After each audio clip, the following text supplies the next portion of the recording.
take projection.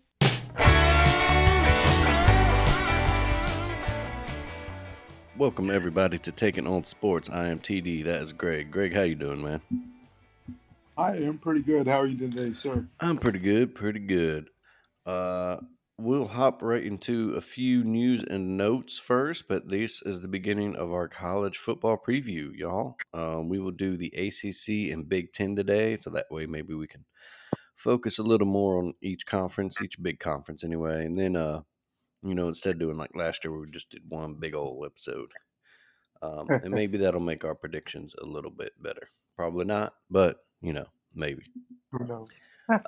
Starting with our news and notes, of course, the big news this week is college football related. Colorado is going back to the Big 12. And it's not necessarily that Colorado's, still they're a major player or anything. Disappointing time spent in the Pac-12 since going there in 2011, but they do have the Deion Sanders coaching attention, and it's pretty big news for what it might mean for the future of the Pac-12. With rumors that the Big 12 could also chase the other corner schools, Utah, Arizona, and Arizona State. And then, Oregon and Washington maybe wanting to go to the Big 10 or somewhere. So, Greg, you got anything on it? Well, first, I couldn't believe how long actually the Colorado was part of the Pac-12. I was like, man, they were really in there that long and did absolutely nothing. Not a thing. Absolutely dismal. This is, I guess, is interesting in the fact, of course, with Dion being the coach. I think it's interesting because moving back to the Big 12 opens up that Texas recruiting. And if Deion's your coach, and he has a lot of connections in Texas with, his football, because he's run some football programs in the state. I mean, that could be a big thing uh, for the Buffaloes, considering, one of the with the LA schools leaving, and kind of stops the South Florida, assuming the Southern California recruiting a lot for a lot of the big Pac-12 schools, I would say. So, I think that's maybe a maybe a big improvement in recruiting for the Buffaloes with that in mind. Yeah, for sure. And maybe in a more competitive conference now, like you mentioned, even though Right. they are losing Texas and Oklahoma, it's still going to be it's probably going to be the most wide open of the Power Five conferences. Right. Um, And yeah, despite losing OU in Texas, I mean, it doesn't sound like the Big 12 has a plan in place, or not just floundering. hmm Wait, because the Pac-12 is kind of just sat on their hands for a long time. and that seems You like know, that was a big part of this decision by Colorado, is they were maybe tired of right, waiting around for that media rights deal right, announcement. And the Big 12 with that exactly. new commissioner got in there, and he, like you said, they He like made moves. very proactive, and Right. lest we forget, even with Texas and Oklahoma in the conference, their representative in the national title game last year was TCU. So, Exactly. there's a chance for programs to get up there and put themselves, and maybe Oh not yeah. necessarily on that like Alabama, Georgia level, because that takes a lot of time and a lot of money. But Right. you, especially with the playoff expanding next season, you can make yourself a perennial playoff team, and you'd make yourself a force in college football.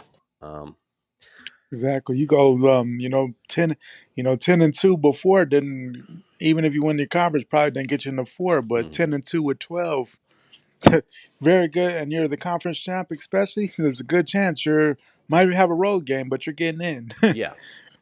Um, it is, it's weird culturally. Maybe Colorado was a better fit in the Pac-12. That kind of hippie vibe in Boulder, Right. but they never really felt like a Pac-12 team. No, not at all. It's a natural thing. Their original Big Eight member, which Right. led into the Big Original Big 12 12. Yeah, member. original Big Right. 12. They're not going to have their rivals Nebraska there. Right. But still, they're going to have a lot of old rivalries. I think it'll be Right. good to see them again. Yeah, I would And say. K State, Iowa State, Yeah, some Oklahoma State, maybe Texas Tech, that some of those. team like Right, that. Colorado TCU with Dion, that's intriguing. you're right, And like I said, if they, Colorado BYU right there now, and then if the Big 12 does manage to talk Utah and Arizona State out, then they have that little contingent. right. Um, so that's interesting. Yeah, we'll see.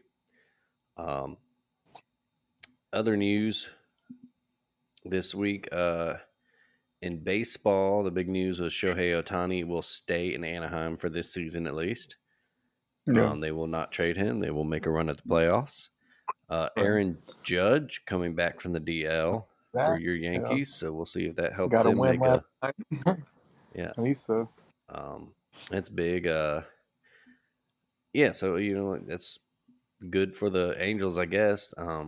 Trying to make the playoff run, with those, with Otani, and if they get Mike Trout back healthy, right. and then Judge is obviously a huge boost to the Yankees lineup, and we'll see Oh, what they do at the deadline. They're rumored to be big players in it. right. Um, and then Yeah, what was the other big? Oh, last night Max Scherzer was traded from the Mets to the Rangers. that's huge That's big for the for the Rangers, Rangers. yeah. Yeah, Um, 'cause, I mean, already, they got their big name before, and he's been out the whole season. So yeah. that, And that's big to add to a team that the Rangers have actually scored the most runs in baseball. Um, so it's big to add a pitcher like that too that can shut down people. If you can get him one or two starts in a playoff series, that's huge. yeah, exactly, and that's the thing with like being a pitcher in baseball. I mean, it's probably the easiest move because you don't have to have a necessary connection with anybody. I mean, build team chemistry because you're a pitcher. So I mean, you have your skill set, and you just come in and you do your thing. Like hmm so, a move like that, brings dividends right away because I mean, you have a certain skill set. No matter where you play, you're gonna throw the same. So yeah, so. I think pitchers sometimes may be the biggest move you could possibly make hmm in before the deadline. Well, yeah, everybody, especially if there's a name like Scherzer out there, Oh yeah, that's huge. You give up a decent price for him, but he's a guy that can help you win a World Series. and yeah, the Rangers they really the, they really started to put try to put something together. They made a lot of big moves in the off season, making this move now, so they feel that they're in the seat to be a true contender. Obviously, I mean they've led the division all year, surprisingly, still above the Astros. So, they're really considering themselves as a true World Series contender out in Scherzer. hmm Yeah. So again, the deadline is tomorrow. Um, Tomorrow, so we will see if be there's a any lot. more big blockbusters or just what other moves are made. Marcus Stroman to the Cubs is a big name out there. Cody Bellinger of the Cubs is one that's been thrown out there. So we'll see. A lot of people wondering if like the Orioles will go after a starter to keep their lead in the East there. That like we said, the Yankees got Judge back. Will they make moves? They're 8 behind in the East, but only 3.5 back of a wild card. Yeah. Um, Hawkeyes were looking like the only route this yeah, season for the just crazy. You look at their Yankees. record; they're 6 games above 500, and they're last place in the Yeah, East. That shows you how good the AL East is this year. man, what a division. Yeah. That's how it used to. I mean, for a while, that's how it hmm was and then it kind of now yeah back to a top division there because in the mid '90s, I mean, it was a strong division. Baltimore was solid. The hmm Yankees were always good, and now we're getting back to where the AL East is. Yeah, it's just flipped around. Who's on top now? Um, Yeah, exactly. Yeah, Let's see. The final news note I had was the just kind of in the NFL, those kind of NFL, the running backs, a little bit of a yeah, revolution, sort of voicing their displeasure with their contract situations. Derrick Henry speaking up for his comrades, like Josh Jacobs, feeling he got an hmm unfair deal. or from the offer from the Raiders. Jonathan Taylor's requested a trade from the Colts. Uh, Um, Sony Michelle, surprise! I just saw this one retired. yeah, yeah, he retired last night, I think, because I saw the Yeah. article Hmm. sometime last night. And I Yeah. was like, Late what? last night. Yeah. That's the guy that I was shocked how. I just really thought with how versatile he was in college that would have had an excellent NFL career, and he just never fit, or I don't know, things just didn't go as I thought they would for Sonny Michelle. Yeah, a little bit. Kind of hard. Had trouble staying healthy a little bit. But yeah, like you said, just all the talent in the world. A game changer at Georgia, and you figured, even in the modern NFL, which doesn't, focus offenses around running backs, you He figured can, he'd be such a crucial part to any yeah, teams. And you know, he did win two rings. You could say that he got one at yeah, New England and got one in Los Angeles. So champion. five I mean, seasons, two rings. You can't and can't knock it. hard to beat that. Yeah. Because if you look back at that national championship against Georgia, like we were shutting down Nick Chubb. Like we had no problem shutting down Nick Chubb in that game. But when Sonny Michelle, he was killing us. He was Mm-hmm. gashing us. He was catching passes. But then they got away from him and couldn't go into Nick Chubb. And thankfully, I think that may have helped us make that comeback because Michelle was gashing us that game. And, I really thought that's the type of guy he was going to be in the league as well. But, Yeah. For sure. It just never worked out for him, unfortunately. But like we said, he got 5 years of pro money and two rings out of it. So, and it could be way. I what's that? mean, it could have been way worse. I Mm-hmm. mean, Yes. good money and yeah, but yeah, these are running backs, so like it's just crazy. Just like I admit, I mean, I understand why teams do what they do with the running backs, just because that's what the value is right now. A lot of these running backs, crucial to what the team is, especially look at what it's like in the last 5 years. Yeah. Uh, it's yeah, and it is, and you hate to see it for those guys.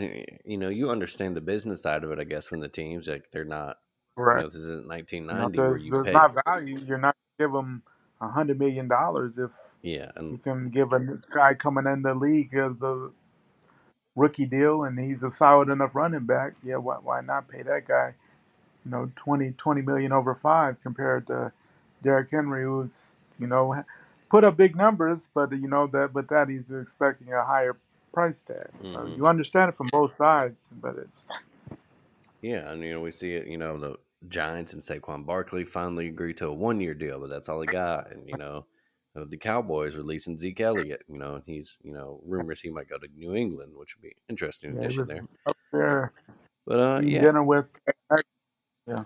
Yeah. Jim Irsay has already come out and said he will not trade Jonathan Taylor. What does that do to that relationship with the team there? Does he maybe will he hold out at some point, or is he Right. not going to give his all? He burst on the scene a couple Mm. seasons ago, a little bit of injuries last year, but Overall, yeah, I he's mean, that's the guy that 2 years ago.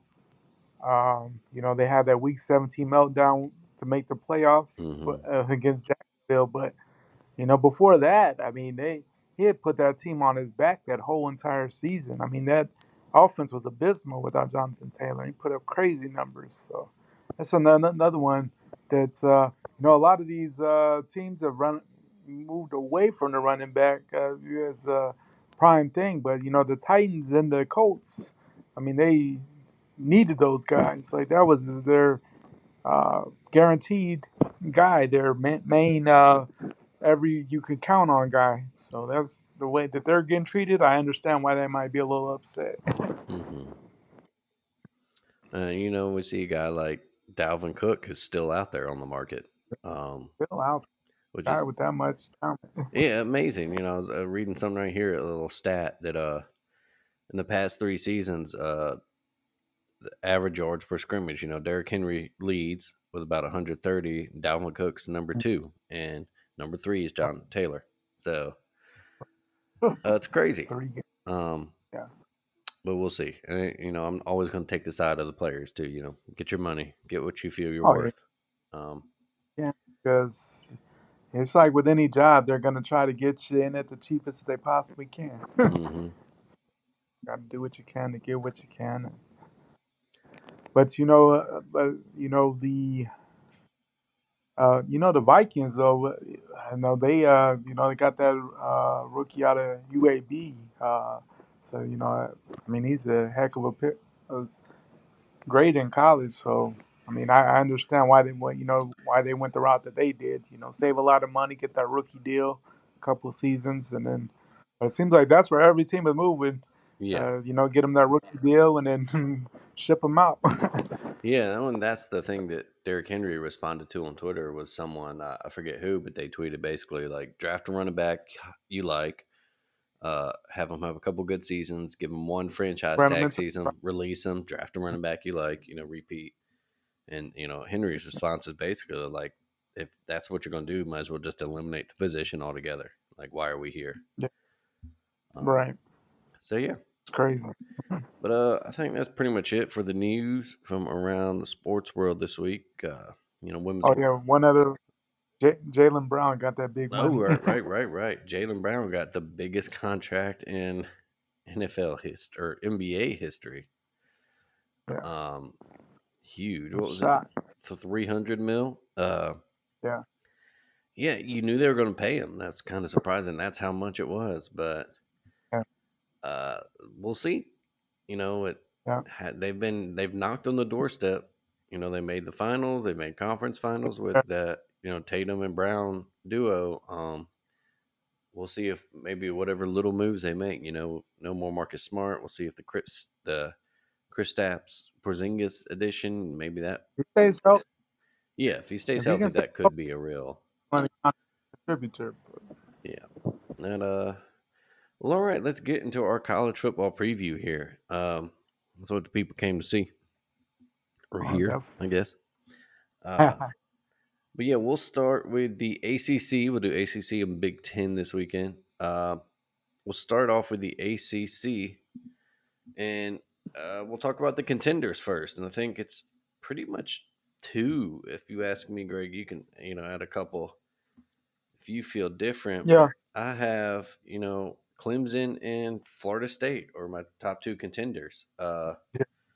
To that's a to win it. Yeah, I don't consensus. really see who else. I guess North Carolina you don't have in the mix because of Drake May still, but that as bad as that defense has improved light years Oh to. yeah, that's light years. Um, but we'll start with Clemson here. Old guard. They made the new offensive coordinator hire with what's his face? I'm Yeah. blanking on it now. Uh, Garrett Riley from TCU. that's it. Yeah. Do you think is that the I like, key that gets them back to kind of being the dominant team in the ACC, back to the college football playoff, back to being a national title contender, or is this they just haven't you know uh, was their success mainly because they always had just a top notch quarterback? well, I mean, I don't know if this is the key. I think it's the right step because the offense had fallen back a little bit, hmm last couple of years. And it may very well, you went from two franchise quarterbacks in a row. Um, and that I mean that's hard to replace. I mean,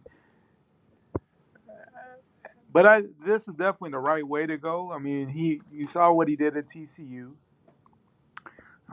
Great number. Took him to the national title game. That offense was wide open last year, and you still have a good quarterback there. Klubnik has, now he'll be the starter for sure.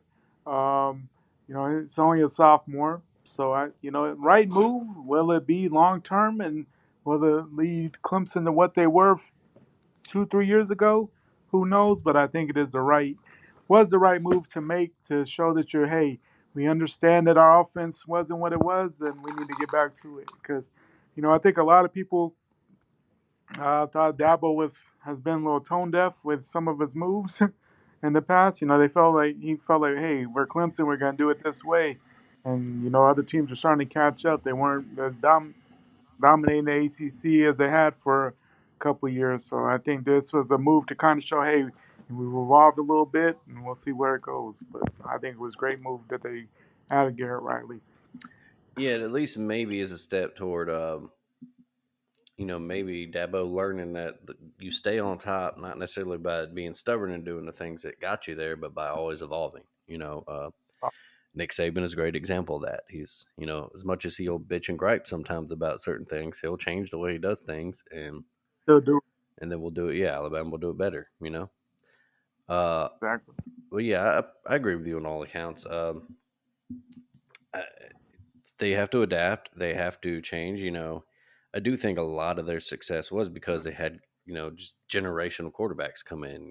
Deshaun Watson and Trevor Trevor Lawrence, Lawrence were two of the best college quarterbacks of the past couple self decades. franchise. hmm Uh, You those are game changing guys. So we'll see if who's their guy this year going to be. What's his name? Cade Klubnik, right? Hey, Clue. Yeah. So we'll see. There's a big name coming in as a freshman there, and hmm you know they still wanted to go with DJ last year. So this is his time to be the guy and have the full thing on him now. So we'll see how he does as the man in Death Valley there. See how that goes for him. But he coming in, he was a highly touted recruit. So I mean, obviously he has a skill set. It's just a matter of do you evolve that because. A lot of people thought DJ was going to be a great quarterback, and that didn't go as planned. I think a lot of people just saw that Notre Dame game. Was like, oh, look at all these numbers, and he really never had another game like that a Yeah. couple years ago. But yeah, let's see. Looking at their schedule real quick. At Duke to begin the season, a Monday night game. Then Charleston Southern, Florida Atlantic. Then the big one home for Florida State on September 23rd. Uh, then you got at Syracuse, Wake Forest, Mm-hmm. at Miami, at NC State, home for Notre Dame, a game they lost last year, got blown out. Uh, Home for Georgia Tech in North Carolina, and in the season at South Carolina, where they also lost at home last year. Uh, so we'll see. Yeah, they finished 11-3 last year.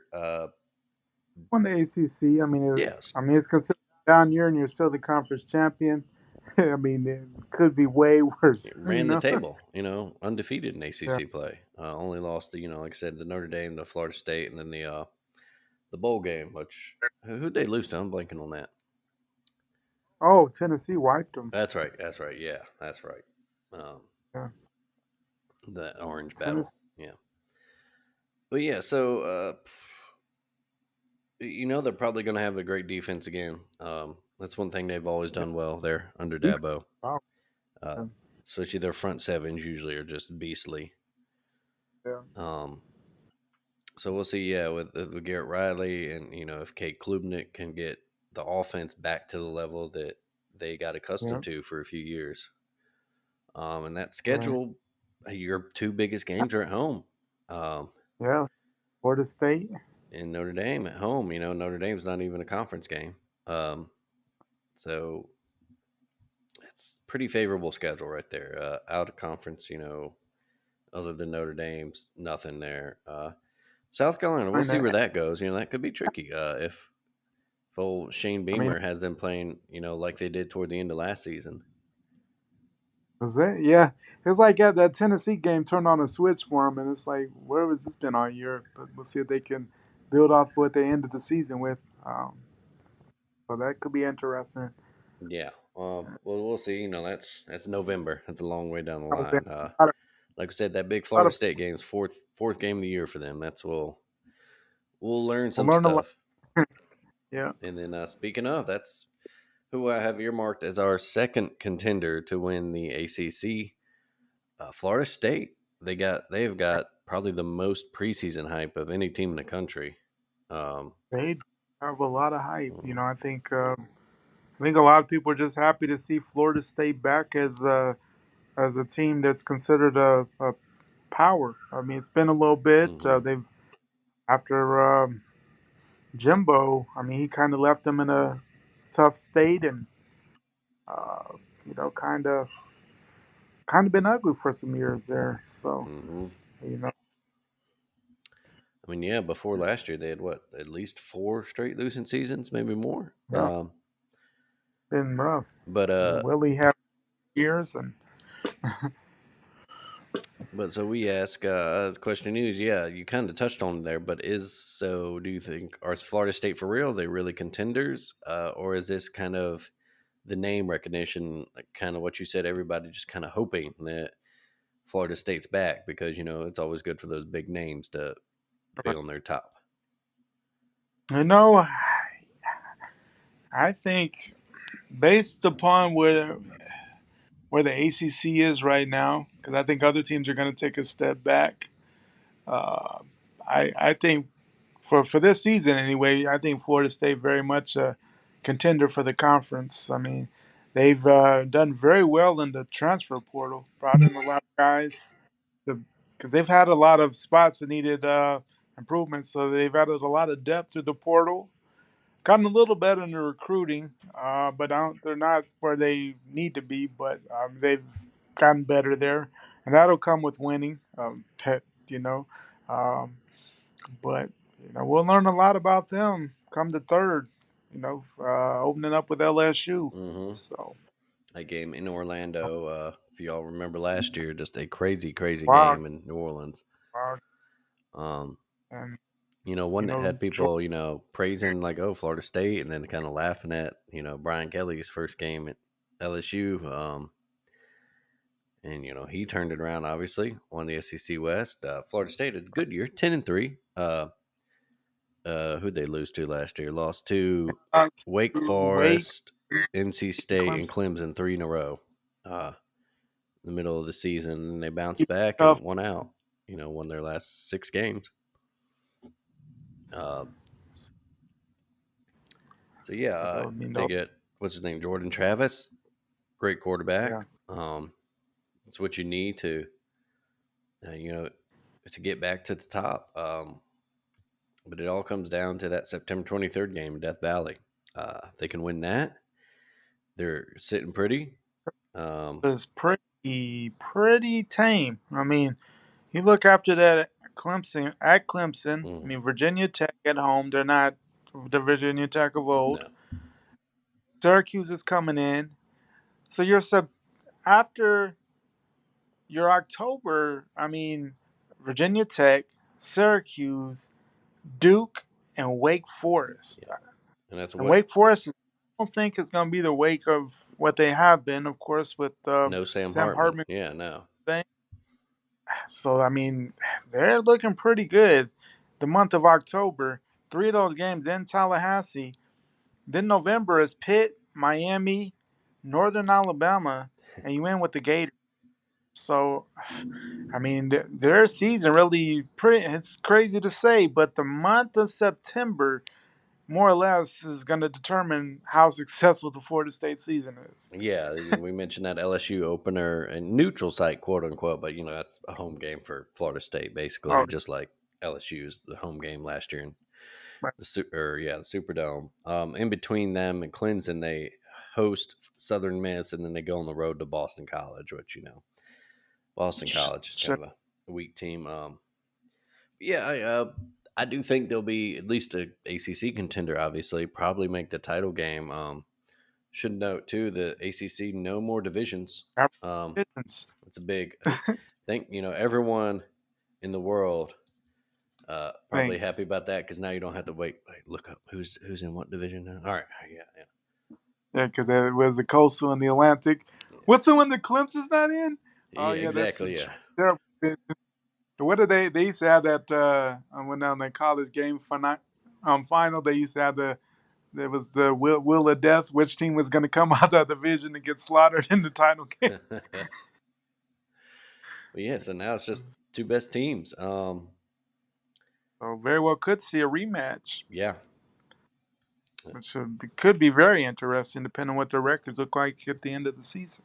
But that's right. All right. Now let's talk about any surprise teams on your radar. Teams you think might maybe not necessarily come win the league, but maybe pull an upset they shouldn't win, or yeah, sure, why not make a run to the title game? well, I mean, I would say probably, and I mean, I'm sure they're on a lot of folks' radar just because Drake May is back at quarterback, considered one of the top NFL picks for next year. Should be a pretty deep quarterback class, but North Carolina uh, started the season hot, fell off at the end of the year, but Mac Brown, his second tenure in Chapel Hill has been pretty good. Much better than I thought it might go, and Hmm. he has a quite a talented quarterback there. If that defense comes around, it could be a team that might make a little bit of noise. But that's my only other team that I think I really consider a team that's making noise. Big Thunder here in Birmingham. I Uh, heard it. but yeah, no, I agree. Yeah, Drake May is that good. Um, he really was the man for them last year after coming on. Uh, like you mentioned earlier, their defense. That's what you look at some of the numbers they gave up last year, and it's just, whew. I mean, gave up that. Remember that crazy Appalachian State game? They did win it, but man, ooh, Yeah, crazy. Notre Dame came in and put it on them. yeah. Even in that ACC championship game, Clemson put up Mhm. huge numbers. 39 points total and just huge offensive numbers. They did struggle down the stretch, lost their last three games before the But the thing, bowl. all the games were so they were right there. Their defense just couldn't hold anything. No, and they got a tough one to open up. They open up with South Carolina and Charlotte. Huh. We'll battle the Carolinas Interesting. there. And then they have a return game, Appalachian State. It's in Chapel Hill, but we'll see if that's That's a another risky one. scorcher. And then an interesting non-conference game, Minnesota. Um, First ever meeting Mm-hmm. between the teams. That's an interesting one. That might be something. That might be a week three sneaky good watch. Depending on the rest of the schedule. Week three is kind of a Exactly. you know, One of those weeks you're kind of blah. and then that game comes on, and you're like, oh wait, it's what, like 42-42, and these teams have scored 20 points each in the fourth Right. quarter. But yeah, so then they'll begin ACC play at Pitt. Speaking of Pitt, that's a team getting some love, but I just don't see it. And then they got. I mean, Narduzzi, Oh, go ahead. he's a Narduzzi. Yeah, I mean, he's a good coach. Always has put it as a solid team. What they win the ACC? What was that 2 years 2 ago? years ago, yeah. But they had quite the what they had. But the quarterback, Steelers quarterback now, and of course Kenny Pickett. I even think was Pickett, and then the dude who transferred to USC Oh, last year. Addison, Jordan Addison, yeah. That was quite the tandem right there. Yeah, they went from that to Um, last year's offense, is just like very old school, kind of grounded out, yeah. slow the game down. Pat They got a Narduzzi's new favorite offensive style. coordinator, yeah, because they got a new offensive coordinator. Because I remember their coordinator come over had retired and he went to Nebraska. That was weird, but Hmm. I mean Pitt always is solid under Narduzzi, but yeah, I don't necessarily. They're I would say probably the 8-4, Hmm. 9-3 type of range, kind of a normal Pitt thing. But yeah, I don't necessarily see them as a championship contender. No, Well coached. yeah, I agree. Maybe a team, yeah, since they're well coached, they could, maybe jump up and upset someone. But and that's kind of where I feel about North Carolina too. I don't know if Yeah. they have the talent, or the depth to outlast Clemson and Florida State in the long run, but I also wouldn't be totally shocked if they, All right. messed around and beat one of them. They They don't almost beat play Clemson Florida. last year, Yeah, they don't and play Florida State in the season at all. or 2 years ago. They So do. yeah, do play Notre Dame. Well, excuse me, they do play at Clemson in November. Mhm. Um, so, by then we'll know way more about both teams. Yeah. But I guess really that's their biggest conference game as far as like I mean they don't play Florida State. Mhm. They North Carolina at Pitt, Syracuse comes, Miami comes to town, Virginia comes to town, at Georgia Tech, then Campbell, Duke, end the season at Clemson, and then at North Carolina State. Your rivalry game to end the season. But that's another team. I'm not sure what they're going to be like. Of course, he was hurt last year, but Leary, coming last year, I mean, a lot of people had NC State as a sneaky pick for the ACC. Mhm. Leary got hurt, and he's transferred to Kentucky. Uh, that's another good coach, I think. Dave Dorn, he's a good coach. So they'll be solid. Their defense is always solid. It's just a matter of will the Wolfpack put up points. That's kind of their big thing. Yeah. Um, as far as another team, I thought maybe could be a little surprise team. I think Louisville might sneak under. They kind of started showing some stuff later in the year. I know didn't New have what coach. it took to beat Clemson and lost their rivalry game to Kentucky, but they looked a lot better towards the end of the year than they did early in the year. Um, they looked pathetic in the first few weeks, Yeah. and a bad loss to at Syracuse and at Boston College, and then they kind of turned it on. Upset Wake Forest, beat the hell out of Wake Forest. Um, And then they got their new coach too from Purdue. yeah, About their Jeff Brom. the home guy, Yeah, Jeff Brom. he was a quarterback at Louisville in the late late '80s, early '90s. I believe he beat Alabama in the bowl game, the Fiesta Bowl, actually. I believe Yeah. at And the so Gene Stallings' first year, Louisville kicked the shit out of Alabama in the Fiesta Bowl. Um, it might have been, I think that was when old Howard Schnellenberg was there too, coaching. But let's see, Louisville schedule. That's kind of reason they start out. All these home games: Georgia Tech, Murray State, Indiana. That one's actually a neutral site, and so is Georgia Tech. Georgia Tech's a neutral in Atlanta. Then Indiana's a neutral site in Indianapolis, and then Boston College at NC State, and you get Notre Dame at home, at Pitt, and then you end the season with a mhm. run of Duke, Virginia Tech, Virginia all at home, at Miami, and then your rival Kentucky at home. So they avoid both Florida State and Clemson in conference play. Um, Yeah. that's pretty big, Uh, they avoid North Carolina in conference play. Um, So some of the bigger contenders they don't even play. yeah, so that's So that's sneaky. It's one of those you kind of look at that schedule and you go, all right. Like if they could get a yeah, run going, you're right. Yeah, I mean they because yeah, who knows what Georgia Tech will be like to start the season. Murray State, I mean they should win that one. Indiana, who knows? Probably not great.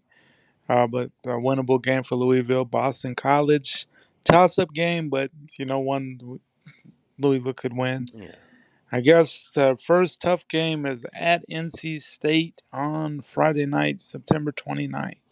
Assuming that'll probably be a ESPN Friday night game. hmm Um, yeah, it's already set. Yeah, TV ESPN. So yeah, and they won yeah, 8 total games last year, and like, you could see them sneaking in a 10-win season this year. yeah, very probable. It's a possibility for sure. Mhm. Yeah, then they play Notre Dame, but that's not a conference game. Um, it's a home game Yeah, but at that's Pitt. a big momentum one. That's one if you can pull that Oh yeah, upset, oof, like right yeah, right for there sure. in that spot in the season, beginning of October, that Wow. really gets you some momentum going. Oh man, yeah, you beat a Notre Dame. hmm Shoo, yeah, that definitely opens some things up there for sure. hmm and the last team we'll focus on here, Miami, Hmm. big name. We've Oh, talked about the it big for name. years and years. Everyone, when will Miami be back? Is Mario Cristobal the man? A disappointing first season last year, five and Yeah. seven. Um, we talked about defensive problems. everyone I think remembers a big one last year. Middle Tennessee State coming into My Coral goodness. Gables and just And smack smoking around. uh, Miami. Embarrassing for that program. And that it wasn't one of those weird like the Appalachian State beat Michigan on the last second field goal type of upset that, No, weird shit happens. I mean, it was we came into Coral Gables and ran you out your own stadium. like Like, literally, and then just so many big plays too. Like that's all. yeah, Every time you saw a highlight from that game, it was Middle Tennessee breaking on a big return or a big run or a big pass. Just exactly. uh, And then you look at the rest of Middle Tennessee State's schedule, and they really didn't do a whole. That makes it even weirder and worse. mm, It's not like they were you know, had a special season or anything and went, undefeated out of the smaller conferences or anything. yeah, it's but I do think they got two new coordinators in, so Cristobal's already turning staff over. They got the man Tyler Van Dyke supposed to be a huge quarterback prospect. Uh, He's had some good moments, had some, Scary bad moments. yeah. But he's one that he was a name rumored to have supposed to be going many places this past off season there, but Hmm. still in Miami. So Yeah, they worked something out or got him some NIL money or whatever it took to keep him in Coral Gables. But yep. So, one, they're a team that who knows, hmm because I think a lot of people, and I thought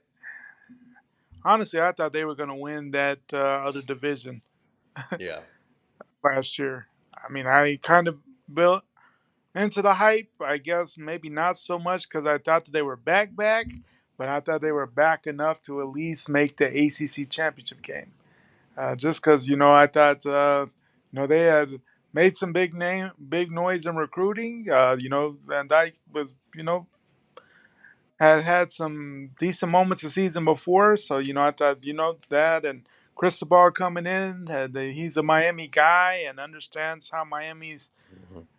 what made him successful, having been part of that. But and it just was not a pretty season at all, from start to finish. No, it had to begin with that loss at Texas A&M, just that ugly game. Yeah, that was just the ugliest game. One that they could have won. But yeah, neither team wanted to win that game at all. Like no offense could stay on the field. Yeah. They settled, a couple red zone field goals they took when they probably could have got Yeah, touchdowns and taken the lead, just could not do anything on offense. And that was followed up by the Middle Tennessee game. yeah, Um, just Disappointing they got and housed by then Duke last year, an embarrassingly yeah, bad loss to arch rival Florida State, Florida State beat the 45-3, brilliant and State in Miami in a too. That's the bad part. Um, because that's one thing. Like Miami, always gets criticized for the fans and how they're not the most consistent fans in any sport. But there's a game that's going to get their attention and piss folks off. It's getting not just losing that Florida State game, but getting housed. mhm. Yeah, Like yeah, that's and and they got housed a lot that is now last year. back to back losses to Yeah, Florida State. If there is one thing holding the Canes back this year, it is uh, their schedule is pretty tough. It's opening, it's fine. September you got Miami, Ohio to begin. You get Texas A&M at and then home in a rematch of that game last year, so you hope maybe you can avenge that. hopefully it'll be a better game. Yeah, right. Like I thought at least it was gonna be an entertaining game just because of the names involved in the game, and but it was one of those games you only watched. Like I remember only keeping it on there just to see. It was so comically bad that you just couldn't turn away from it, and you wouldn't expect that from that. Two names like that, but No, yeah, it was like it was one of those games that yeah, like you said, you're so interested in because it's Miami versus Texas A&M, but every time you turn to it, you're like, Jesus, what's going on here? this is horrible. Horrible. They follow that up with Bethune Cookman at home, and then they go at Temple, old school Big East rematch. And then that's when the schedule gets tough after that. They go to bye, and then it's Georgia Tech at home, then at North Carolina, Clemson at home, Virginia, at NC State, at Florida State, home for Louisville, then Well, at Boston College in the year. see, So that's a tough road schedule. We got North Carolina, NC State, and Florida State. That hmm. Clemson is coming off a bye in that game, so Clemson will have a Oh rest. wow, Uh, that'll be. that Boston College game is a Friday night one, so that's a little tricky. Um, It's one of those. going up there in late November in Chestnut Hill on a Friday night, that uh, could be. Right. Yeah. It's probably the day after things. It's like 11/24, so I'm assuming that's probably day after Yeah, I Thanksgiving. would think so. Um, Yeah. so yeah, Yeah. It could be very cold, and depending on how your season's gone, yeah, I don't. Well, who knows what that'll even what Miami team will show up. If they're a team that's overachieved, or if they're anything like they were last year, if things have fallen off the rails again. That whole October, November, yikes. yeah, That's super scary. it get bad quick. Yeah, you hope in that that September that you get rolling and you get the big Yeah, win over A&M and those other yeah, three that'd be games huge. you blow out. Like if you put together a good offense, if Tyler Van Dyke looks like what a lot of people thought he was, which is a first round NFL draft pick, Yeah, then you get some momentum going in that back half of the schedule. for sure. Yeah, but you definitely have to blow out Miami of Ohio, Bethune Cookman, and Temple. Hmm. Like those guys can't stay around. No, yeah, You hope you win the Miami Texas A&M game. Worst case scenario, you if you were to lose that game, you hope it's like 38-35 type of you lose at the last second, but you played a hell of a game. yeah, man. um, but Eh, because because that October November just with what Miami's been, that's a tough run of games. And and especially but going back to that A&M game, if you look at like Miami's past few years of schedule, there's always an early loss that kind of deflates them. Last year was that A&M game. Like I said, that started hmm that 3-game losing streak. The year before that, it was the blowout to Alabama in the opening game. yeah, Because then they went, turned around. They struggled to beat App State and then lost to Michigan State. hmm So that kind of tanked their season. In the COVID year, they right. started out hot. 3 big wins, including Louisville and Florida State, and then Clemson worked them. Uh, And you know, that's the thing is they haven't learned how to bounce back after a mm-hmm, loss. And that's exactly that's it. the Yeah. difference, becoming a good team. It's one of those things, everybody loses at some point, but it's how you respond. And they, they're going to have to learn. They're going to have to, if Cristobal is that guy that can do it, great. But yeah, they're going to have, either he or they're going to have to find someone after that has these kids ready to bounce back after a loss instead of disappearing or shying away or getting frustrated and just quitting on the season. Until they do that, it's gonna be a long run.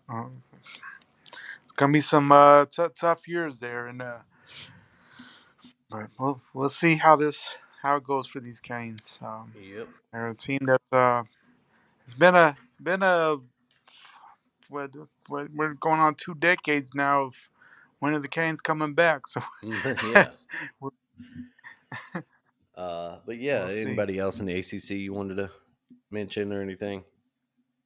Not really. I guess the biggest thing, some of the teams that have been contenders for a little bit, Wake, I think they're another well coached team. I think Dave Clawson is probably a under talked about coach with the amount of success he's actually had at Wake Forest in his tenure. But losing Sam Hartman, that's a big loss. I mean, I just don't know how they're going to be.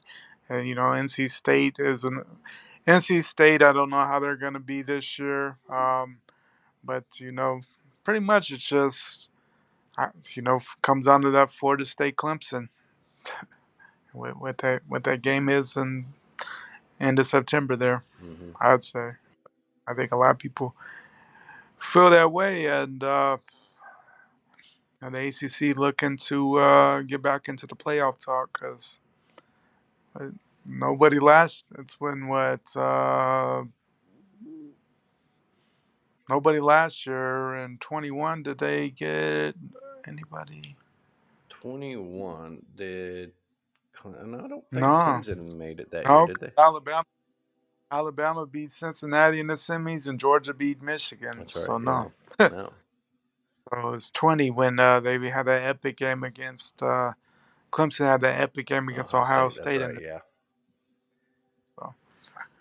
Hmm. But all right, let's move on then to the Big Ten, our second conference that we'll preview today.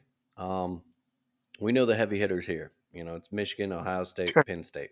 Uh, Yeah, you it's might been could throw Wisconsin in that group because of their history and new coach, but no, we right. we know who the big guys are. It's Michigan, it's Ohio Right, State, and then Penn State's kind of up there.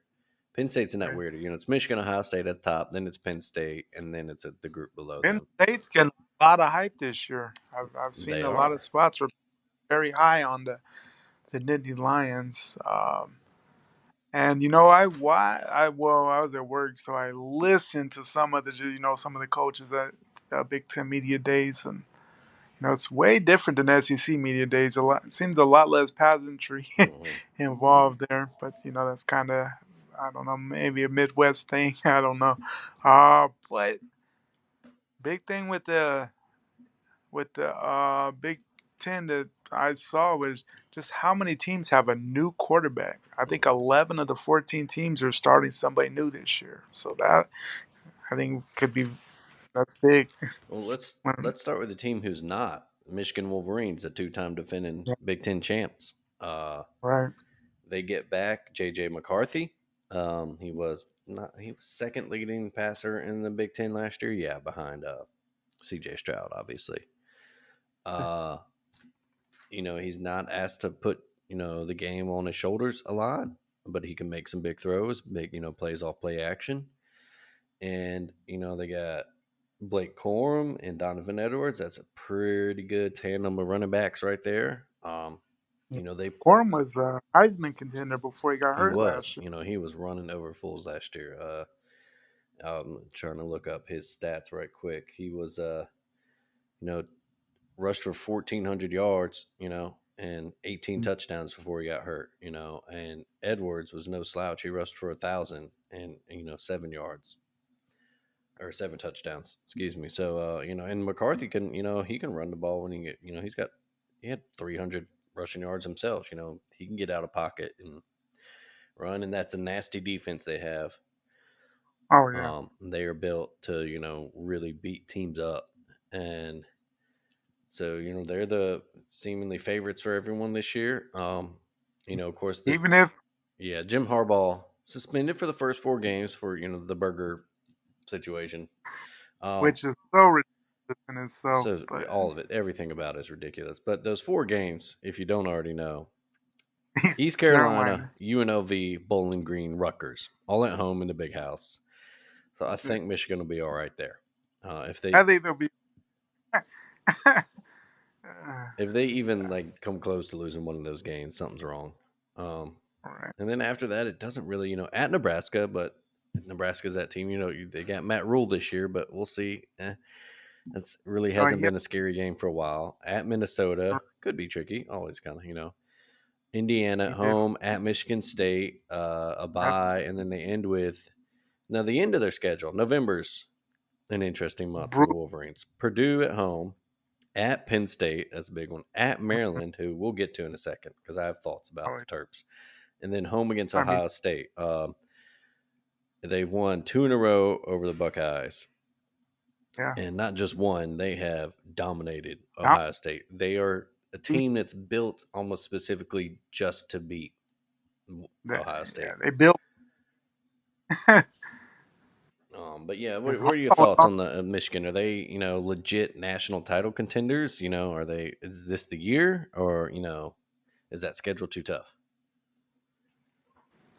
I think that they're very much a contender just because Harbaugh's the last 2 years. I mean, he's put heck of a seasons together. For a while he was on the hot seat.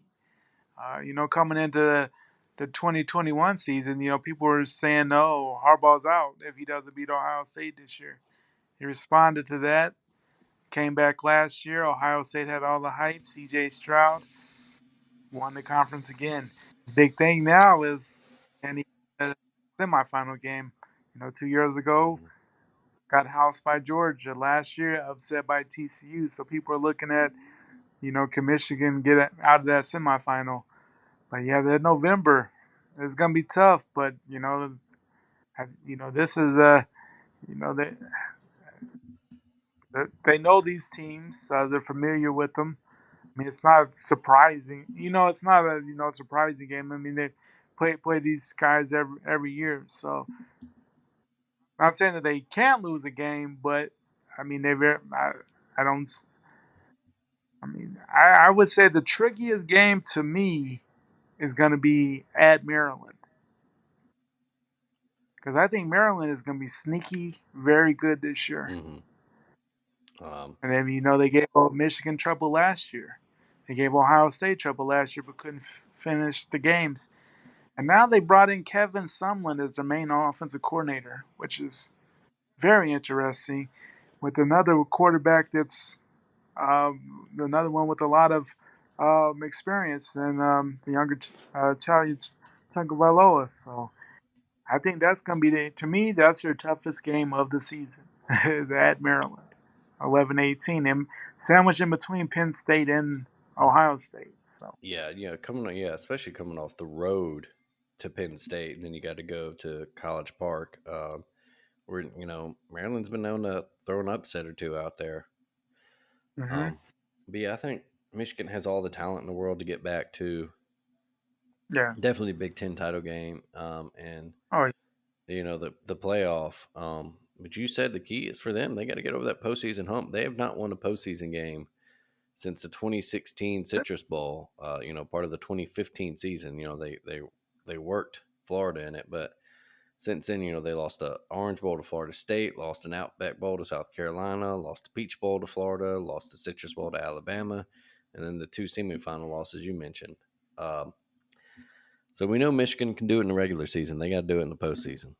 Um, right, but they have all the talent in the world. Like we mentioned earlier, they have one of the few returning quarterbacks in the Big Ten.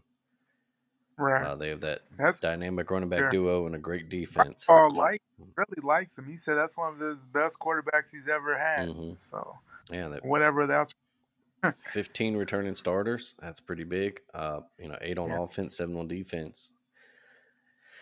That's it's there for them. It's Oh yeah. that's all you have to say. They're, Like it's there they're, for them to win. they they do what they're supposed to do. There's no reason why they're not the at least the Big Ten champion with the playoff berth. Yeah. Their arch rivals to the south, the Buckeyes. You mentioned the heat on John Harbaugh. There's these weird little rumblings that if Ryan Day doesn't, win the title or beat Michigan, he could get the boot, and that's just ridiculous to me. The man has uh, where's his overall record here? 45-6 record as a head coach at Ohio Stupid State. record. Um, He's been to a national title game. Made the national semifinals last year, even despite not winning the Big Ten at all, mhm. still made semifinals. And honestly, the only team that outside of Missouri did it, Georgia was even any question. They outplayed Georgia in that game. Let's get it straight. CJ Stroud played an amazing game, put the team on his back. and, They outplayed it, and then just and they had Marvin to Harrison settle for a doesn't, kick, and it was one of the worst kicks you've ever seen. But and Marvin Harrison doesn't get hurt there. Who mhm, knows how that one ends? Because exactly. he was lighting up that Georgia secondary. Yeah, they were. There's probably a joke in here somewhere about Georgia getting lucky with big time receivers getting injured, but we'll leave that alone for now. I don't want to. But no, yeah, they were working that Georgia secondary, and if that kick goes through, then they were playing TCU for a title. And they probably win that game as well because TCU. I mean, the fact that they used everything to beat Michigan. I mean, that was huge. I mean, once in a lifetime, as far as their program and everything that went into that. And you just knew if they were to pull that off and then the way they did it, that, they were pretty much spent, you know, for the national title. Either way, Ohio State had hit that kick. Yeah, they probably beat TCU the following week. Maybe not as bad, but they still would have won the game. Yeah. I'm pretty Um, confident. but they also have But 14 starters back. One of them is not CJ Stroud, taking over yeah, it's a big quarterbacks thing. Kyle McCord Jr. Um, he he had 20 attempts last year, so he's really kind of an unknown. Um, That's Obviously, big shoes to fill. yeah, I mean, considering who the last two quarterbacks have been, Fields and C.J. Stroud, and man, you do have Travion Henderson is coming back and running back. He's a clever wide receivers. filled in last year. Like you mentioned, Marvin Harrison Jr. is back, and he's one of the best players in the sport. Certainly, maybe the best receiver. Um, yeah, it's Ohio State. They're going to have arguably the most talent in the Big Ten. One of the most talented teams in the country. It's just a matter of can they win the big games and they need to. Can they get over that Michigan hump? They got to go to Ann Arbor this year. That's tough. Yeah, Elsewhere their schedule at Indiana, Youngstown State, and Western Kentucky at home. At Notre Dame, big out of conference game. and someone. Then they get a bye. They get Maryland at home and Columbus, so that's big. Then they go at Purdue. They get Penn State at home, another big one. At Wisconsin, that we'll know better at that point in the year. That's What October more about 28th. that? You will know more about Right, Wisconsin then, but exactly. at Rutgers, Michigan State, Minnesota at home, and then at Michigan. So that's kind of a tricky schedule. It is tricky, Yeah, tricky schedule, but one that talent wise, on paper, the Buckeyes very much in good shape. yeah, they'll be favored in But probably every game except maybe that Michigan game, and that may even then they might be favored. Um, just depend on how things go. But yeah, that the 23rd of September at Notre Dame, big game. yeah, that'll probably tell us a lot about Because both teams, specifically the that Buckeyes. was one game that Notre Dame scared Ohio State Hmm. last year. Yeah, They had had any inkling of an offense at that point of the season. they hung around. Yeah, like you said, they just didn't have an offense yet. But uh, you know, Florida State, kind of like Michigan too, they're a team that they can get to the postseason. They just haven't won that big game. Right. We Yeah, mentioned the Peach Bowl last one. year. They did win the Rose Bowl the year before over Utah, but it was kind of meaningless. Yeah. They won that great game against Clemson in 20, but then Alabama worked. We Devontae housed them. Smith, just Housed them. in the Yeah. first By half, halftime. yeah, by halftime. Yeah. They lost to Clemson the year before that as well. But yeah, Hmm. well, we kind of said it all with Ohio State. They're supremely talented. They're going to be the more talented team in just about every game they play. It's just a Right. matter if they Can put it they together on the field. close out? Yeah. Exactly, and that's the thing. Yeah, no matter how good that record is with for Ryan Day at three, if he were to lose three in a row to Michigan, he's gonna be who was the coach back in the day? John Cooper. Hmm. Always had good years for the Buckeyes. With going with 10-2, 9-3, sometimes 11. Right there, but I always lost to Michigan, so he Hmm. got shown the door. So. Yeah. We'll see what happens with Ryan Day there. Yeah, and these big time rivalries, that's part of the college football thing right there is a lot. Yeah. If you don't beat your big, no matter how well you do, if you don't beat that big Oh rival of yeah. yours, then the You got to go. yeah, the boosters like, nah, we can't have you around. We saw it, seen it with Alabama Oh yeah. coaches. We've seen it with, Oh yeah. yeah. We'll move on. Penn State, the other the big three, so to say, and Hmm. uh, the Big Ten. their problem is simple. They beat everyone else except Ohio State and Michigan. Um, Exactly.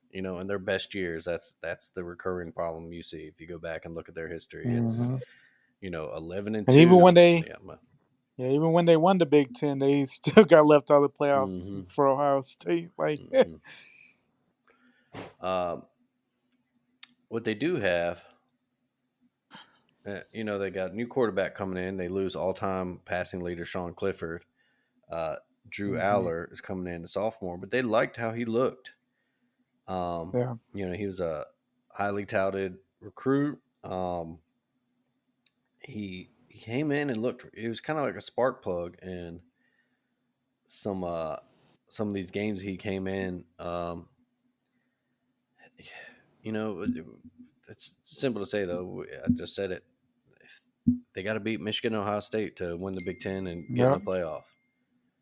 yep. Um, they have an interesting schedule. They open the year with West Virginia at home. It's kind of an old school That's rivalry. old school rival. I Yeah. don't think when's the last time they haven't played since 1992 though. Mm, But those campuses are fairly close. And they get Delaware at home, at Illinois, Iowa, at Northwestern, by UMass, at Ohio State. There it is, going to the horseshoe. They haven't hmm. won there since Going to the 2011. horse. Wow. Yeah. Indiana at home, at Maryland, and that's we'll probably talk about the Terps next, but that seems to be that tricky game right there that we're eyeballing is how good can Yeah. Maryland be, and then home for Michigan, and then in the season Rutgers at home, and then neutral site quote unquote game against Michigan State and Detroit day after Thanksgiving. Uh, Uh, so that's you get Michigan at home, but you got to go on the road to Ohio State and Maryland. So yeah. that's I think your season boils down to those three games if you're Penn State. Oh, They for shouldn't sure. trip up Yeah. anywhere else. Uh, No, I wouldn't think so. no, Northwestern's not going to be. I wouldn't think there'll be a scare this year, No, and definitely they're not not. Illinois. Old Bert there's got Illinois playing tougher than they used to be, but they're They're not on the level. replacing that.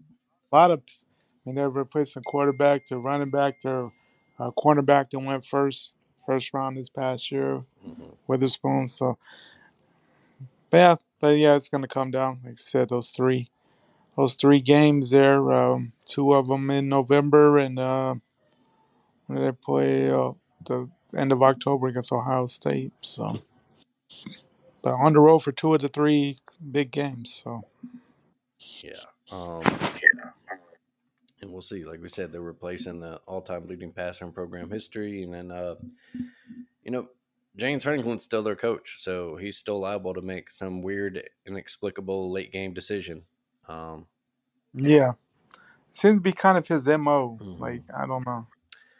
They, He's always right there, but never able to figure it out completely. no, yeah. They are defending Rose Bowl champs for what that's worth, if anything at all. Uh, Hmm. we'll see. All right, let's move on to a team I think we both kind of want to talk about. The Maryland Terrapins. Still weird that they're a Hmm. Big Ten team. It will never feel right. Uh, But a team that, like you mentioned, they got the younger Tungavailoa kid, Talia. He is already the all-time career passing leader in Maryland history. Um, he last year threw for 3,000 yards, 18 touchdowns, 8 interceptions. All right numbers. He can improve on it. Um, they return 11 starters. It's okay, but they return a lot of their rushing attack too. yeah. Roman Himby being the leader of that guy, around 1,000-yard rusher. But Hmm.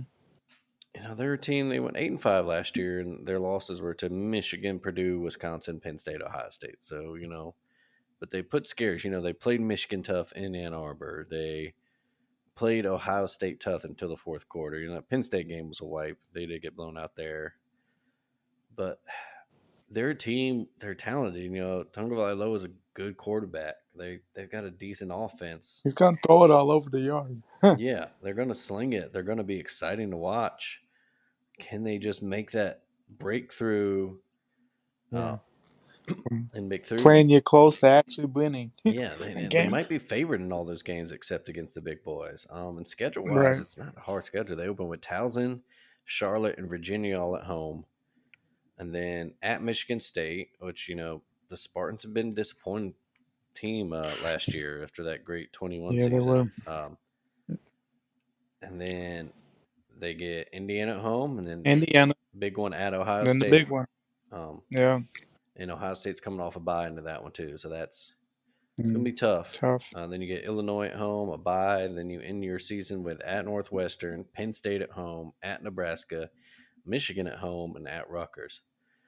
Mm. So if they could win, let's see what, six of those first seven games. Say they do lose on the road to Ohio State, 6-1. That's not bad going into Mm-hmm. that bye. Penn You're State and right. Michigan at home, you could make uh, you upset one of them. They could finish with only two I Big think Ten losses and maybe I mean, they sneak could into that title be. game. Yeah. Well, probably not They because they're very in well the could be. wrong division for that. But Yeah. But I'm just saying, Maryland goes could very well be 9-3, 10-2, sneak into a New Year's Six game. Who knows? mhm, But it's just a matter of can they knock off the big boy instead of scaring the big guy. That's been their MO the last couple of years as they've had some opportunities. It's the better team just that was expected to blow them out. Able to pull it out late. Michigan last year, Ohio State until the fourth quarter was. I mean, they were right there with them. mhm. Um, it's a matter of finishing those games, but. I think it is interesting. They did bring in Kevin Sumlin. Um, you know, had a bad tenure there at Arizona for the most part, but still a well thought of coach. Great offensive mind. I mean, we've seen him what he's done at different spots with his offenses. And, I mean, they might be averaging 50 a game coming this season with what they what they've done and what he brings to that offense for this Terps team. Yeah. And like I said, they're just going to be a very fun, interesting team to watch. Uh, Mhm.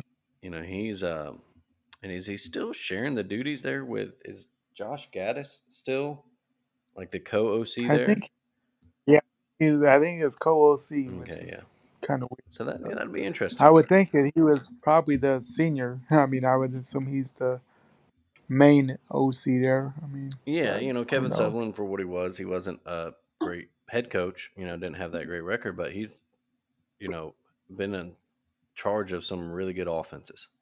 Um, Yeah, and he's a guy that can really help them maybe take that next step.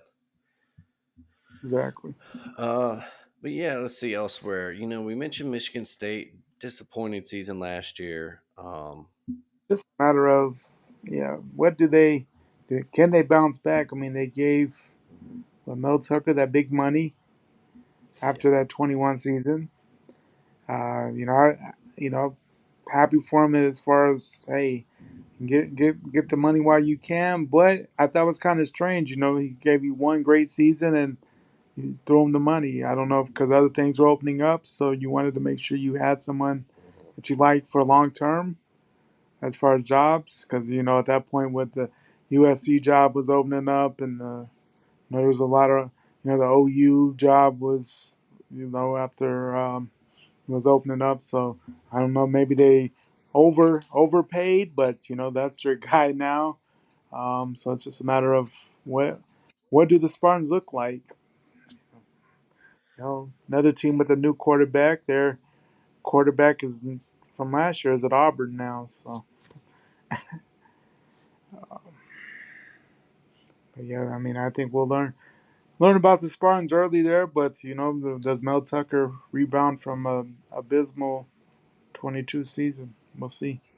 I can't say I know the most about the Spartans coming into this year, but they're a team that's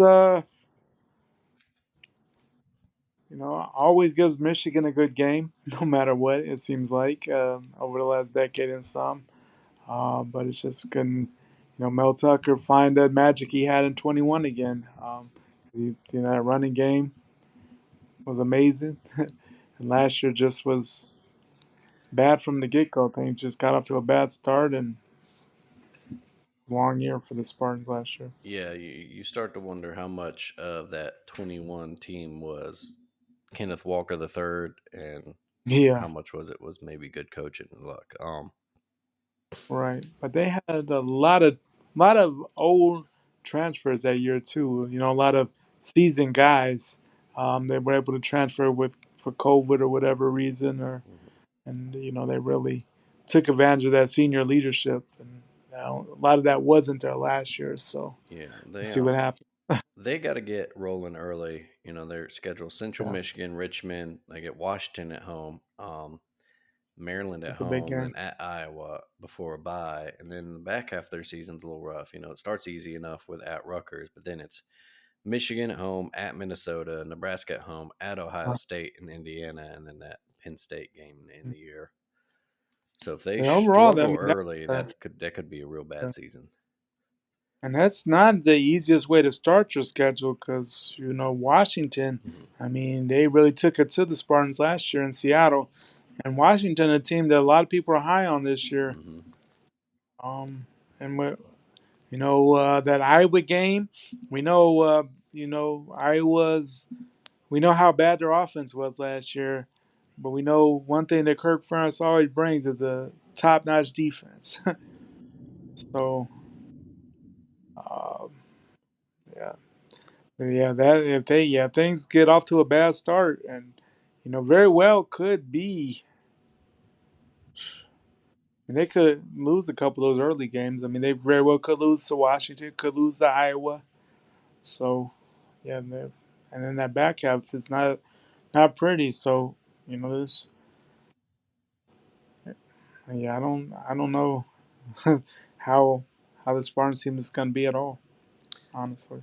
Yeah, and they're unfortunate, and they're in the wrong division for them before the divisions Oh go yeah, away. And yeah, one more thing, that I east. forgot to mention about Maryland too. But if there is ever a team in the country this year that wishes this was the year they went to a 12-team playoff, I bet it's Maryland, because that is a team Oh that could yeah, easily, like we said, if they win one of those big three games, they could sneak into a at large bid in a playoff. yeah, for sure. Um, but I guess the other team we should talk about in the Big Ten is Wisconsin, because they will be favored to win the West Division, Yeah. make the title game. Luke Hmm. Fickle's second year now, right? He was there last year, right? Yeah, Oh, this is the first year. first year. You're right, correct. Yeah, it's Cincinnati. Yeah, that's right. So we'll see. Great coach. He's done a lot of good things. He finally gets his Mm.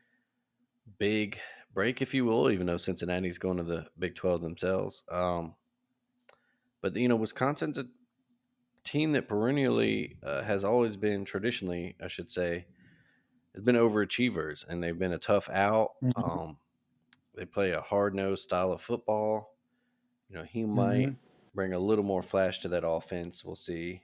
Um, they'll just be interesting to see what they have. They do have 18 returning starters, including 10 on offense. So Mm. they're going to have an experienced line. They usually have good lines there. Yeah. Disappointing year for them last year, 7-6. They lost to Washington State early, and that kind of just blown out by Ohio State. Lost to a Michigan State team that wasn't that good. Lost to Iowa. Lost to their rival Minnesota. It just Mm. Yeah. So not a yeah, but I was kind of shocked though with that they were able to get Luke Fickle. Because you know, Wisconsin's a decent job, but I thought Luke Fickle was gonna, I don't know, go to a bigger name just because what he was Mhm. able to accomplish in Cincinnati. Took him to the first. Able to take a non power 5 to the playoff there, went undefeated. Folks didn't think that was ever going to happen. Able to do that. So Mhm. we know he's a good coach. A lot of Big Ten experience, of course. Played at Ohio State. He was an interim coach before they got Urban Meyer in there. Coach under him, and before he went on to Cincinnati. I thought maybe he was going to hold out just to see how things were going to go this year at Ohio State because, if they had lost to Michigan again this year, that was a name I knew for sure was going to be high on their list. So I guess that's kind of why I was shocked he jumped when he did, but I guess he felt like Wisconsin's a good fit. He's in the right division at least. I mean, the Mm. West is the West. It's always everybody kind of in that same level. No one really separates themselves. But I guess over the last decade, Wisconsin's been the most consistent out of that division, I'd say. Hmm. They always have a good running game. Offensive lines are usually some of the best. Usually pretty good defensively. Last couple years, at least last year, definitely struggled. Hasn't been the same Wisconsin team that they've been in the past. I think Luke Fickell definitely brings that back to them, and definitely, I would say based off what they're bringing back and their new coach, I'd say he- heads and shoulders above everybody else in the Big Ten West for whatever that is worth. But I think a lot of people are pretty high on the Badgers this season to at least win the West. Yeah, and they're a good schedule for them. They avoid Michigan and Penn State and Maryland. They have Ohio State, but it's in Madison, so that could it's opened up for them. They play Buffalo at Washington State, Georgia Southern at Purdue, Rutgers, Iowa at Illinois, Ohio State at Indiana, Northwestern Nebraska at Minnesota. That's a favorable schedule. Um, Very fair. One that very well could be mhm. undefeated going into the Ohio State game. Yeah. There's not a I mean, they could lose a game, but there's nothing before the Ohio State game where you're like they don't. There's not one where you like Wisconsin may not win that one. No, yeah, yeah. That's got the margins. That could easily be a 11-1 regular season and going into a Oh Big Ten title game. Um, yeah. And at that point, who knows? I mean, mhm. if you're 11, let's say Wisconsin, we're 11-1. The one loss was to Ohio State. Let's say Ohio State won the East undefeated. You get your revenge in the title game. It's kind of hard to keep the Badgers out of the playoff. I mean, it could happen, but depending on whatever else goes on. But they have quite the case here. If they were, 12-1 against an undefeated Buckeye team, got their revenge in the Big Ten title game, could you keep that team out of the playoff? Who knows? Mhm. Yeah. Long way to go. A lot of speculation there, but just something to think about. I guess it all kind of depends on what that game would look like if they were to lose. If it were a blowout, or if they gave Ohio State in that regular season game. I mean, if they were able to lose 38-35, let's say a field goal and they get revenge in the Big Ten title game. Yeah, Yeah. who knows? Who knows? Uh, Other than that, I don't think there's really anybody. Iowa's going to be Iowa. They're going to play some really Yeah. lousy football They offensively. did get a new. Did they got a new quarterback? They got the other Oh dude yeah, Cade from McNamara Michigan. from Michigan, Yeah, they got McNamara. but it's Did still they did they bring Gaddis? Did they bring Gaddis in as the OC? no. It's still Because Brian I Ferentz. know they got a. I thought they brought in a new OC. No, it's still Brian Because I Ferentz. thought is it? Because I swear they brought somebody else in. Oh wow. No, their fans desperately wish they would, but Yeah.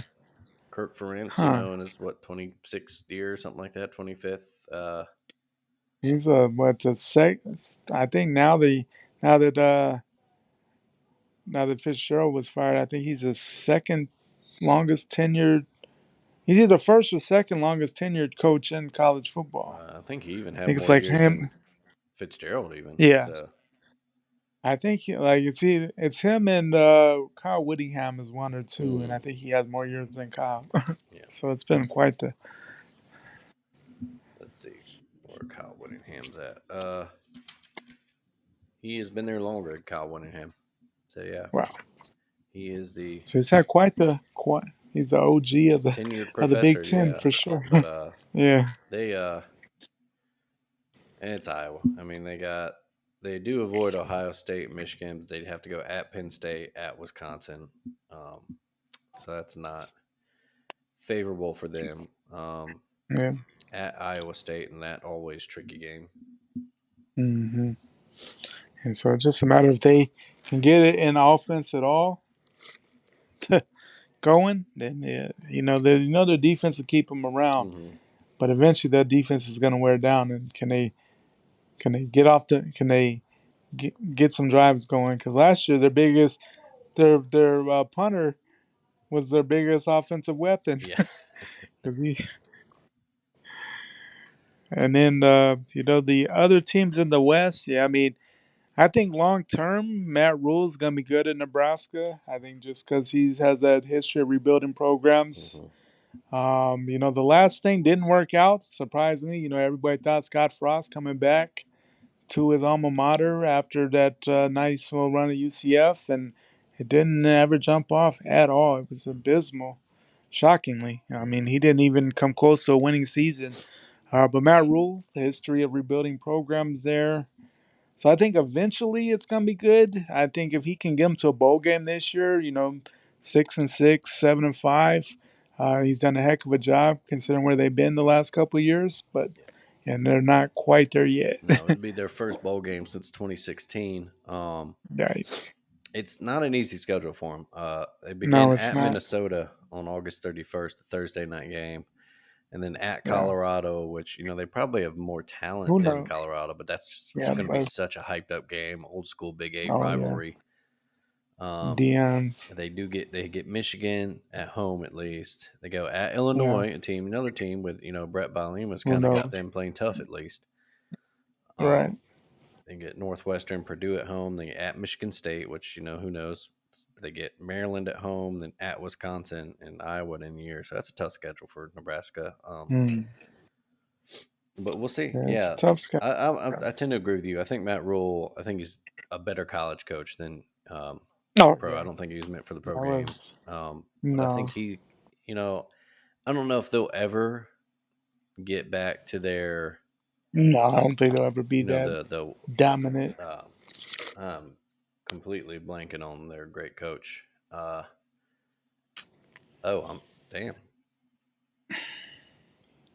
Okay, Tom I don't know why I Osborne. can't Tom think. Osborne. Tom Damn. Osborne, yeah, Tom. Having an old I moment there. mean But yeah, that. they'll never get back to those days. They're not winning 3 No, national titles in 4 years. in 4 years, and then the way that they did it. I mean, that '95 team. Mm, If you look at that schedule, like they slaughtered everybody from beginning to end. It wasn't any close games. No, no. like it was Yeah, ridiculous. that They destroyed that Gator team in the Fiesta Bowl. Like that man, Tommy Frazier and Amon Green duo was no joke. yeah, That was a lethal wishbone triple option attack.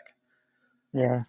And imagine what a player like in today's NFL, what he would have been at a quarterback. I mean, the NFL, he would have been a top two Man, pick I know. with how offensive have opened up. But he was just in the wrong era of college football But yeah, for the NFL. other than that, we got Minnesota's going to be Minnesota. They might scare Yeah, some teams and maybe even PJ, pull an upset. right? Yeah. What about PJ? PJ Fleck is a good coach. He is, and he's a guy that you wonder if he might get a bigger opportunity at some point.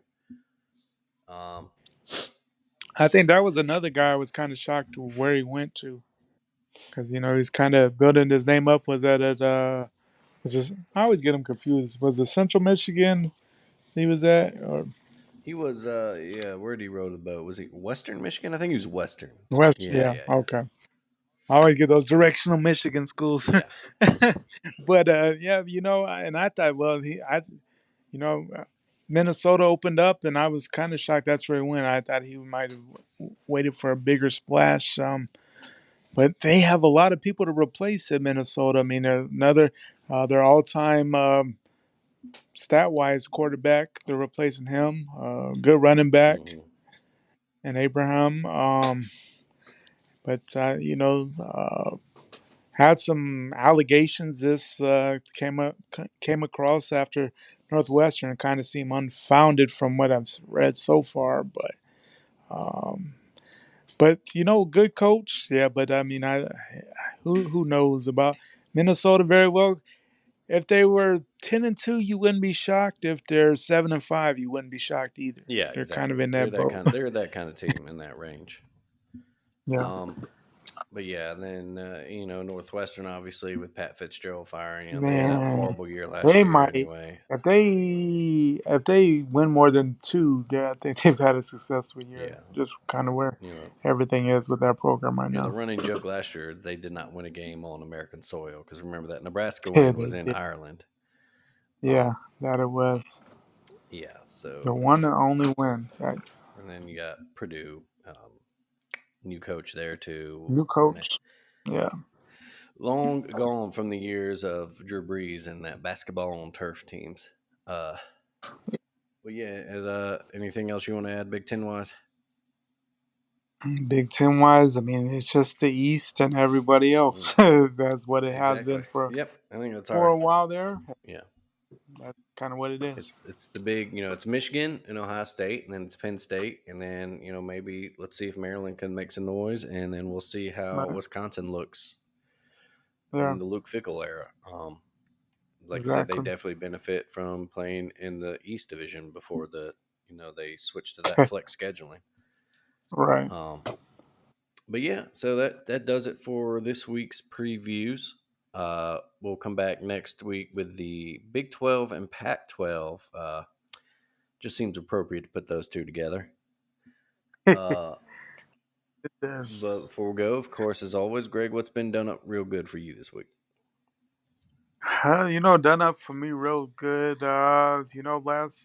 Last night, just if you're a boxing fan, Bud Crawford Errol Spence finally happened. Maybe a couple years to pass, but being here in Omaha, Bud being from here, that was a pretty big thing there. Epic win for Bud last night. Put him in that GOAT category, I'd say. How about you? Excuse me.